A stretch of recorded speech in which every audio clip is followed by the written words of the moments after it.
Hello, and welcome to APT Management Compliance Training. My name is Jonas Habte. I'm the Chief Compliance and Privacy Officer. I've been with the company for over 18 years, working as a physical therapist technician, medical receptionist, physical therapist, clinical director, and regional director prior to accepting my current position in compliance. I can be reached by calling our headquarters office at 410-553-9686 or emailed at yhabte@apt-management.com. This compliance training will review the important sections from your compliance binder, but it is everyone's responsibility to read and understand the contents of their entire compliance binder. After completing your compliance training, you'll need to sign forms acknowledging you've completed the training. Please give me a call or email if you have any questions. The Code of Conduct applies to all employees and begins with a letter from the President, Tom Braid, that encourages employees to consult with their clinic director for clarification and guidance on compliance issues and mentions the compliance hotline. The compliance hotline phone number is 855-806-4296 and is a way for employees to report compliance concerns anonymously. It records a transcript of the call that is sent to the compliance officer. There is a no retaliation policy and no adverse action will be taken against anyone raising questions or making good faith concerns about proper misconduct. Following the letter from the President is a letter from the compliance officer detailing everyone's responsibility under the Code of Conduct, which are: know the Code of Conduct, obey the law, ask questions, report concerns, do not be pressured, cooperate, personal commitment, and leadership. Next is quality of care and services. Our number one focus at APT Management is the commitment to our patients. We respect the dignity, comfort, and privacy of every patient. If a patient requests a private room for treatment, they should receive one. We do not discriminate against anybody. We will provide appropriate and timely care for all patients without regard to race, religion, disability, age, sex, sexual orientation, or national origin. Patient care will conform to acceptable clinical and safety standards. All clinicians employed to treat patients will stay within their scope of knowledge and have the credentials and experience needed to perform their duties. We respect patient privacy and abide with federal privacy and security regulations, including HIPAA. All patients are provided a Notice of Privacy Practice form with their registration packets informing them of how we protect their privacy. Workplace conduct, employment, and the work environment goes over common sense policies about how to carry yourself in the workplace. Be professional. Show respect to others. We will not tolerate sexual advances, harassment, comments, or other conduct that creates an intimidating or offensive environment, nor will we tolerate racial or religious slurs or other remarks, jokes, or conduct that encourages an offensive working climate. APT has adopted specific policies with respect to sexual harassment and discrimination, which provide channels for APT associates to bring such conduct to APT's attention. These policies and complaint channels are described in the Employee Handbook. Please read, understand, and comply with the contents of the Employee Handbook, as well as the policies and procedures applicable to your employment and responsibilities. A copy of the Employee Handbook is available on our APT Employee Portal. Moving on, next section is conflicts of interest.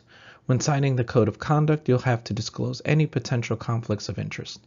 Some examples of possible conflicts of interest include, but are not limited to, awarding business to an entity controlled by a family member, owning or possessing a significant interest in a competing entity, providing charitable contributions to entities where an employee or family member has a business interest, receiving loans from a customer or vendor, accepting a gift intended to influence decision, using company resources for personal business or gain. There is a Code of Conduct binder included in every office and an electronic copy on the Employee Portal. In the Employee Portal, under the Compliance section, you should click Compliance Training, where there is a form titled Code of Conduct Acknowledgement Certification and Conflicts of Interest Disclosure Form. You will electronically attest using this form, which includes conflicts of interest. Read and check only one box for number 7, requesting disclosure of any conflicts of interest. List any conflicts of interest if checking the second box. After, you will electronically attest by signing the completed form and clicking submit. I will reiterate these instructions at the conclusion of the training.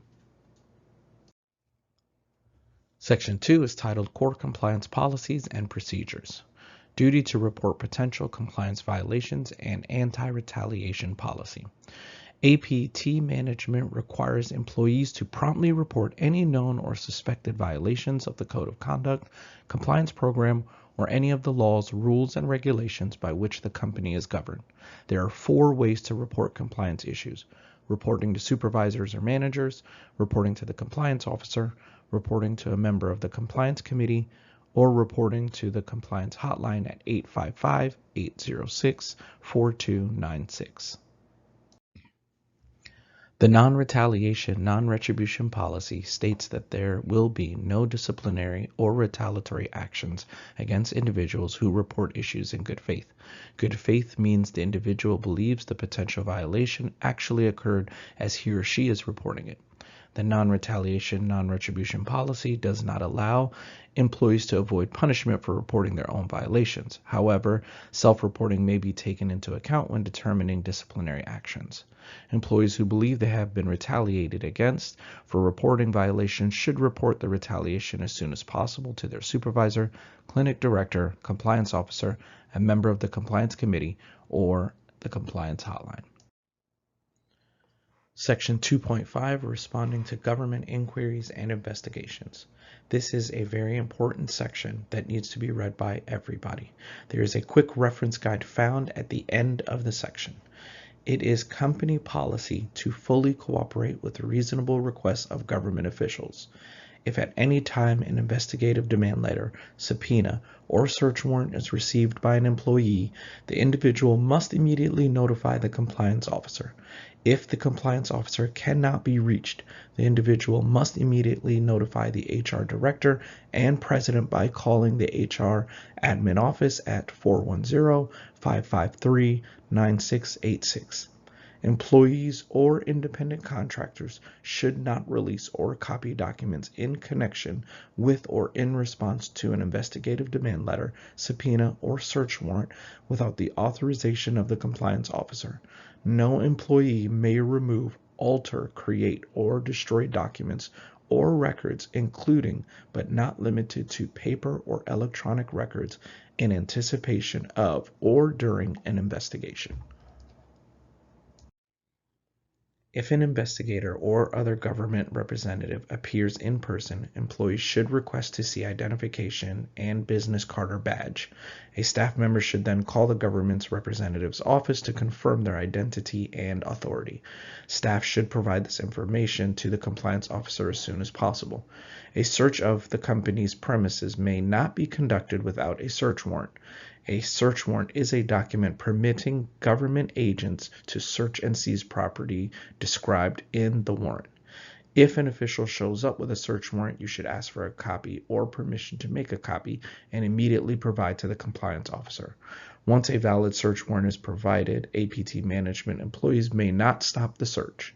While the search is being conducted, a staff member, ideally a supervisor, needs to be appointed to communicate with the government representative and keep a detailed list of all documents seized or copied. Detailed notes must also be kept of all records inspected but not seized, and note any conversations between government representatives and employees. If any records are seized, the staff member in charge should request that the records be copied first. If they do not allow you to make the copies, call the compliance officer. If they request to seize computers, ask if you can copy all files first. Employees are required to answer questions concerning the location of documents, but they do not have to answer any other questions. You may tell the government official that you prefer to wait until you have counsel present before answering questions. If you are asked to sign an affidavit of any kind, explain that you are not authorized to sign any document prior to review by APT management's legal counsel. If you are asked to consent to an interview, you have the right to schedule the interview at a later time, and you also have the right to decline the interview. Employees are entitled to have a company representative present with them during the interview, and the company will arrange to have the company's attorney present during questioning at no cost to the employees. Under no circumstances are you either directly or indirectly ever to alter or destroy documents that are the subject of the investigation or inquiry. Remember, always be truthful and courteous, but know your rights. Fraud and Abuse Prevention, Section 2.6, APT is committed to comply with all state and federal laws, only bill for medically necessary services provided to patients. Any errors in procedures or units billed need to be corrected and brought to the attention of the billing department so corrective claims can be submitted and refunds issued for any overpayments. Discipline and Incentive Program. Employees found to have committed violations of the Code of Conduct, Compliance Program, or state and federal laws will be subject to appropriate disciplinary action up to and including termination of employment or contractual relationship.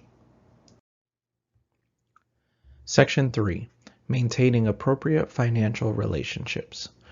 3.1. Meals, Gifts, and Entertainment. This section details how meals, gifts, entertainment, and other benefits may be issued to actual or potential physician referral sources and their immediate family members. The calendar year limit is adjusted yearly, and the benefit limit for 2022 is $452.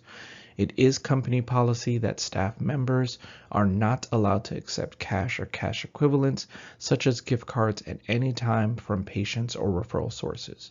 Staff can accept most gifts, such as food, gift baskets, or flowers, if they are under $25 in value, or can be divided amongst staff so they don't exceed $25 in value per staff member. Financial arrangements with referral sources, Section 3.2. Any and all financial arrangements, potential or actual referral sources, need to be in writing for fair market value for a term of at least 12 months and approved by the Board of Directors in advance. Company policy is that no gifts or services are to be provided to current or potential patients or their family members in exchange for the referral of their care. Section 4. Billing, Reimbursement, Patient Care, and Documentation of Services. We will first address billing and reimbursement, followed by patient care and documentation. Section 4.1. Billing and Reimbursement. All services provided to patients need to be medically necessary and rendered with the highest level of quality care. Claims for services provided need to accurately reflect the procedures, time, and units prior to submission for payment. Patients' accounts are reviewed for overpayments. Overpayments from federal payers, including Medicare and TRICARE, need to be refunded or have retraction request issued within 60 days of identification, and the compliance officer needs to be notified of any overpayments from federal payers. Section 4.2. Financial hardship. Financial hardship is the only instance where we can waive copays, coinsurance, and/or deductible amounts for an in-network insurance. This is an unadvertised policy that is only offered upon request of patients experiencing financial hardship. Patients must complete the financial assistance worksheet located at the end of this section, and it must be submitted and approved by the compliance officer before we can waive any patient responsibility. The patient must submit proof of financial hardship that can include pay stubs or W-2s, and submitting the worksheet is not a guarantee that a waiver will be provided. Prohibited conduct regarding patient financial responsibility. Under no circumstances will employees advertise that private insurance or Medicare is accepted as payment in full. When verifying benefits, insurance companies always provide the disclaimer that benefit verification is not a guarantee of payment. Under no circumstances will employees advertise that patients will not incur any out-of-pocket expenses. Under no circumstances will employees routinely use financial hardship forms which state that the patient is unable to pay copays, coinsurance, and/or deductible amounts. Under no circumstances will employees charge Medicare beneficiaries higher amounts than those charged to other persons for similar services. The company has one fee schedule charged to all patients regardless of their insurance. Under no circumstances will employees fail to collect copayments, coinsurance, and deductibles from a specific group of patients for reasons unrelated to financial hardship, such as to obtain referrals or induce patients to seek care with the company. Under no circumstances will employees fail to make reasonable collection efforts to collect a patient's balance. Patient care and documentation of services. All therapy services need to be documented and medically necessary. Therapy services performed by assistants need to be performed according to the therapist's plan of care. For federal payers such as Medicare Part B and TRICARE, therapy services must be performed under direct supervision with a therapist on site. Medicare Part A services are allowed to be performed under indirect supervision with the therapist making a supervisory visit at least every 30 days. Services that do not require the performance or supervision of a therapist are not skilled and are not considered reasonable or necessary services. There must be the expectation that the patient's condition will improve in a reasonable period of time. Amount, frequency, and duration of the services must be reasonable under accepted standards of practice. Physician referrals. Scripts and primary care physician referrals are different. A script for treatment provides evidence that a patient displays a need for care and is under the treatment of a physician and doesn't have to be from a specific doctor. A primary care physician referral must be from the patient's primary care doctor. For Medicare patients, a script or referral is evidence that the patient is under the care of a physician, and we need to send that physician the patient's plan of care for certification immediately. It is mandatory to fax the plan of care from evaluations and progress notes to all referring physicians so they are aware of their patient's treatment and progress before any follow-up visits. Plans of care need to be certified by the patient's physician. Initial certification of the plan of care is valid for 90 days or the length of the plan of care. Plans must be recertified every 90 days. Plans must also be recertified to approve any significant changes, such as a change in long-term goals. All attempts to have Medicare plans of care signed need to be documented to account for delayed certification. Documentation requirements, Section 5.5. Evaluations need to document medical necessity and include the diagnosis, subjective impressions of the patient's current functional status, objective measurable data, assessment scores, and the plan of care. In general, it is best practice to complete a progress note every 30 days. You should refer to insurance guidelines, specific state practice acts, and clinical guidelines for more precise rules and regulations. Documentation is required for every treatment day and procedure code in the form of a daily note. Daily note should be completed in the office, not at home, within 48 hours of the visit. Discharge notes must be timely, no later than 30 days from the last visit, and also provide a reason for the discharge. It is important to understand the difference between the 8-minute rule for federal payers versus the rule of 8 for non-federal payers. Section 6, HIPAA Privacy and Security. HIPAA is broken down into 3 sections: the privacy rule, security rule, and breach notification rule. The Notice of Privacy Practices form is given to all patients. Front desk staff needs to verify that this form is signed by the patient or their guarantor, and a copy will be provided to patients upon request. The Notice of Privacy Practices form also details the patient's rights. Patients are allowed to receive a copy of all their records, and they can request changes if they believe information is inaccurate. Uses and disclosures of protected health information. APT is required to disclose PHI to patients or guarantor, to Department of Health and Human Services when required by the law. APT is permitted to disclose PHI for treatment, payment, and healthcare operations, treatment activities of another provider, to another healthcare provider for that provider's payment activities, to disclose PHI to friends, family, and representatives if the patient has given permission on their registration medical release form or provides verbal authorization. Legal representatives are to be treated the same as patients with respect to access to PHI and invoking privacy rights. APT operates under the minimum necessary rule that limits the release of PHI to only release the information being requested. HIPAA breach notification, section 6.4. A breach of PHI is the unauthorized acquisition, access, use, or disclosure of PHI in a manner which compromises the privacy or security of the protected health information.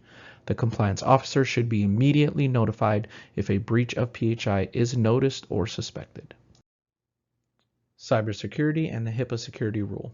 The security rule ensures information is not available or disclosed to unauthorized people, ensures information is not altered or destroyed in any unauthorized manner, and it ensures information is accessible and usable on demand by authorized personnel only. There are three safeguards under the HIPAA security rule: administrative, physical, and technical. Administrative safeguards are internal policies and procedures that protect patient health information. Physical safeguards protect electronic health information from unauthorized access or national disaster. And technical safeguards provide solutions used to protect electronic health information. Phishing is the fraudulent practice of sending emails under the guise of a legitimate or reputable organization. These emails fool the recipient into revealing sensitive information such as login IDs, passwords, encryption keys, credit card information, bank information, or patient information, just to name a few. Being able to differentiate between phishing emails and legitimate emails is key. When looking for a phishing email or attempting to spot one, here are some examples that stand out. Emails coming from unfamiliar senders. When replying, the email does not get directed back to the address it was sent from. The subject or the email itself contains excessive exclamation marks.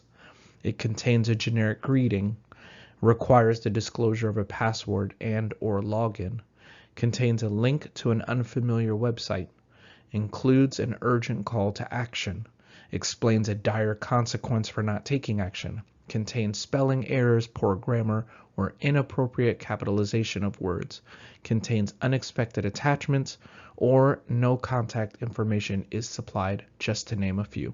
If you're ever unsure, do not open or click on the email or websites and contact your immediate supervisor for help. Congratulations, you have completed the 2022 Annual Compliance Training for APT Management. Remember to read through the entire Code of Conduct and APT Policy Binder available at each clinic, and an electronic copy is available on the Employee Portal. Now, please log into the Employee Portal. Under the Compliance section, then the Compliance Training tab, there is a compliance form titled Code of Conduct Acknowledgement, Certification, and Conflicts of Interest Disclosure Form. Just check one of the boxes for number 7 and list any conflicts of interest if checking the second box. After, you will electronically attest by signing and completing the form and click Submit. Thank you and have a great day.